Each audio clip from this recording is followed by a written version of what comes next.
मैं सुभाष सर। आज हम बात करेंगे एनआरसी का। इसके पहले वाला वीडियो में हम सीएए यानी सिटीजनशिप अमेंडमेंट एक्ट का बिल के बारे में बात कर चुके थे।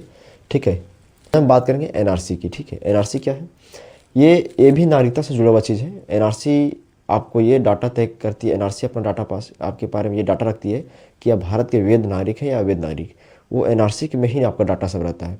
अगर ये सवाल पूछे कि भारत का हम वैध नागरिक हैं या अवैध, ये डाटा कहाँ पे होती है, तो एनआरसी में होता है। इसको इंग्लिश में बुलाता है नेशनल रजिस्टर ऑफ सिटीजन। ठीक है, यानी राष्ट्रीय नागरिक रजिस्टर।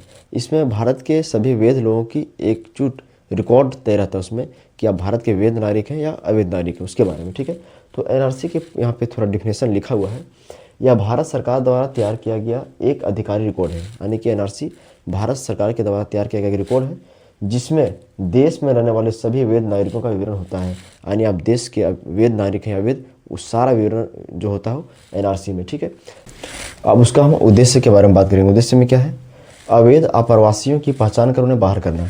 जो भारत में अवैध रूप से रह रहे हैं, जिनको भारत की नागरिकता नहीं दी गई है और जो अवैध रूप से रह रहे हैं, उनको एनआरसी के तहत बाहर निकालने की प्रावधान किया गया। ठीक है, तो एनआरसी पहली बात क्या करता है कि जो लोग भारत में अवैध रूप से रह रहे हैं, जिसको भारत की नागरिकता नहीं दी गई है, उससे क्या करती है? अपना देश से बाहर निकालने का काम करती है। ठीक है, इसका उद्देश्य यही है कि अवैध रूप से रहने वाले किसी भी नागरिक को भारत में रहने से ये वंचित करती है। ठीक है, इसका उद्देश्य यही है।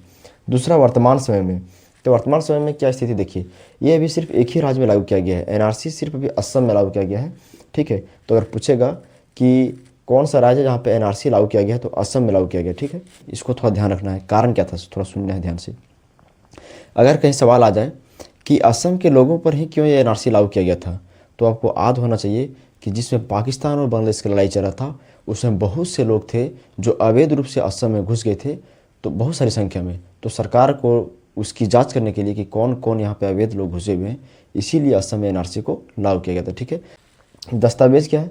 एनआरसी को सही साबित करने के लिए यह साबित करना होगा कि वह या उसके पूर्वज 24 मार्च 1971 से पहले से भारत में रह रहे हैं। अगर किन्हीं को एनआरसी सवाल कर दे सरकार कि आप भारत के वैध हैं या अवैध नागरिक हैं, तो एनआरसी के तहत उन्हें यह साबित करना पड़ेगा कि 24 मार्च 1971 से पहले वो भारत में रह रहे थे या उसके पूर्वज में से कोई भी भारत में रह रहे थे। अगर ये साबित हो जाएगा तभी आपको एनआरसी के तहत भारत का वैध नागरिकता माना जाएगा। अगर नहीं साबित कर पाएंगे तो आपको एनआरसी के तहत भारत का वैध नागरिक माना जाएगा। तो इन बातों को थोड़ा याद रखना है। ठीक है, अगर इसके इतिहास के बारे में जिक्र किया जाएगा तो ये याद रखना है कि 1951 में जनगणना के बाद इसे पहली बार बनाया गया था। ठीक है, पहली बार भारत के आज़ाद देश में सबसे पहले जो जनगणना हुआ था 1951 में हुआ था। तो इसका इतिहास यही है कि 1951 में जनगणना के बाद इसे पहली बार एनआरसी को बनाया गया था। ठीक है, था। बहुत बहुत धन्यवाद। हमारा जो नेक्स्ट वीडियो रहेगा वो थोड़ा बहुत लोग का मांग था कि सर वीज़ा और पासपोर्ट के बारे में बता दीजिए। तो हमारा अगला वीडियो यही रहेगा कि वीज़ा क्या होता है और पासपोर्ट क्या होता है।